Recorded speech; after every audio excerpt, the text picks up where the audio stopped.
I missed the smile. You have to do it again. Okay, so this is for head, neck, and shoulders. So remember, we ended up here last time in our technique, yes? And I suggested that you're sitting above the person with a slight bend in your knee and place your arms behind you for support. That's okay, Paul. No quick moves. Okay. And then you're going to do some alternating compression. So you want the arch of your feet to engage the top of their shoulders.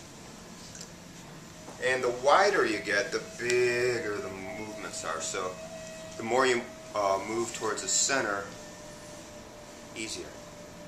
And then you can turn your feet out and use your heels to get into the attachment of levator, or just above the superior angle of the scapula. You can get into the upper trapeziuses. You can go back further and get into supraspinatus, just above the spine of the scapula.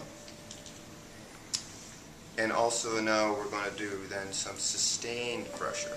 So you're just, I have my leg extended so that their body opens up to the stretch.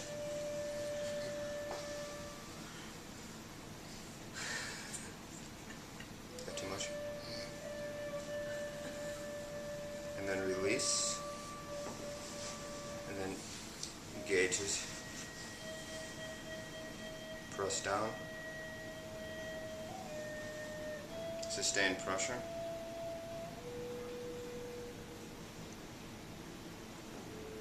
Release. You're going to come to the center and move up a little bit. And you keep the shoulders pinned. And then you're going to grab behind their head and you're going to lift their chin towards their chest,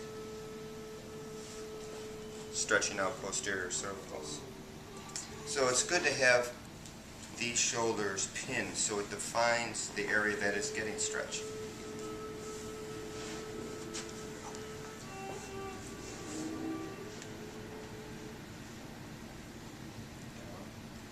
I'm going to take one foot off and we're going to do lateral flexion now.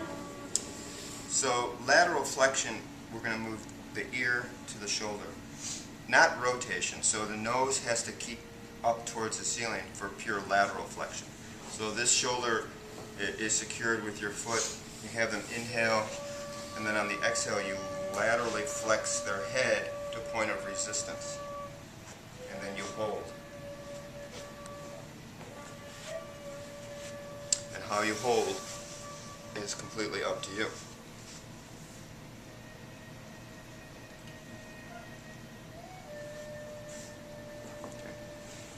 Ease out of that. You switch feet, secure, inhale, exhale, laterally flex to the opposite side.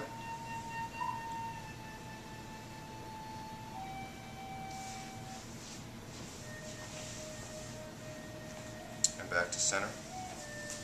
And then we're going to move up a little bit more. And we're going to do a little cervical traction. So we're going to place our hands one on top of the other at the back of their neck. And this ridge here of our little fingers is going to hook up underneath their occipital ridge. So you have some area to traction against, because you're going to shift your weight back by holding the head like this. So, and lean back. It's your body weight. And you can do that a couple of times. Now, if you're feeling, or they're not feeling a lot of traction, you could you can stabilize, and as you lean back, you can push down a little bit. Feel that a little bit more? Okay. So I would suggest doing the first one. So they're like, okay, you know, I see. And you might sometimes you get a lot of traction just by shifting your weight. But if you feel like you're not getting a lot of movement, I would suggest this and then this. But one thing, these thumbs should not go at any time into the carotid arteries. So a lot of times when people are doing this, I see them clamping down here. That's not a good thing. Okay. So you don't usually want to work in front of the SCM because of the carotid artery and the gag reflex and impinging death. You know, if you're squeeze here, too much asphyxiation, things like that. Okay, so traction, yeah. And then we're going to just come in and do a little bit more traction, but we're going to apply digital thumb compression up underneath the occipital ridge. So we're going to do this bilaterally, and we're going to take our hands and palpate for the mastoid process, right? This bony protuberance right behind the ear. So you feel the mastoid process. And then you're going to come below that and hook up underneath the occipital ridges on either side. So your fingertips are curling up underneath the occipital ridge. And then we inhale, and then on the exhale we lean back so that they get cervical traction, but also some strong digital compression up underneath the occipital ridge. And we work from lateral to medial. So we're working up underneath the occipital ridge to just on either side of the spinous process of the cervical vertebrae. And then you can work back out. But I would suggest using your breath so that when you lean forward, you move to another thing, and as you lean back, you're exhaling.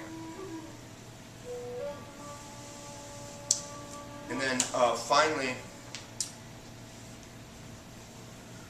we're going to balance their head on our fingertips up underneath the occipital ridge, but in a particular point on the gallbladder meridian called gallbladder 20, which is called wind pond. So if you feel on your cells, feel the mastoid process. And this point is up underneath the occipital ridge between the mastoid process and the upper attachment of the trapezius. You know, the trapezius comes and attaches on the back of your skull. So it's in between the mastoid process and the muscular attachment of the trapezius up underneath the occipital ridge. So if you take your thumbs and put them there, and then look up, your thumbs will go right into gallbladder 20. Okay? So that's a very traditional point for relieving a lot of tension in the head, headaches, things like that. Okay? So we're going to stimulate that point by balancing their head on our fingertips. So we're going to take our hands and scoop them up underneath their head and curl our fingertips up underneath the occipital ridge. So their head is balancing on our fingers, and the back of our hands are resting on the mat. So you just, they're on the mat, and you just scoop up. See how the chin goes up to the ceiling? That's what you want. And then you just sort of hang out there.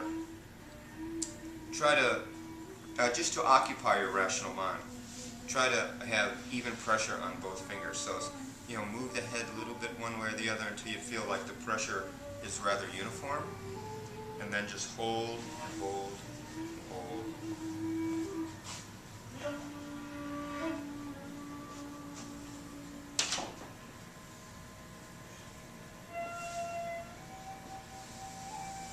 Okay, and then ease down.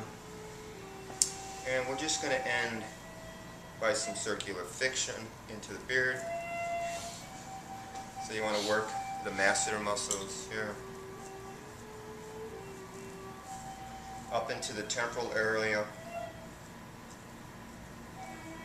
I usually, when I'm doing this, I let my fingers slip in front of the tragus here so that you get all those points of the meridians that go in front of the tragus. Take it right into the temporal area. You can apply a little palmar compression towards the center. This helps release any binding of the bones of the head at the sutures. And then ending with some thumb compression on the top of the head. So there's a point called crown chakra point, or 10,000 lotus petal point, where it's the highest point on the body.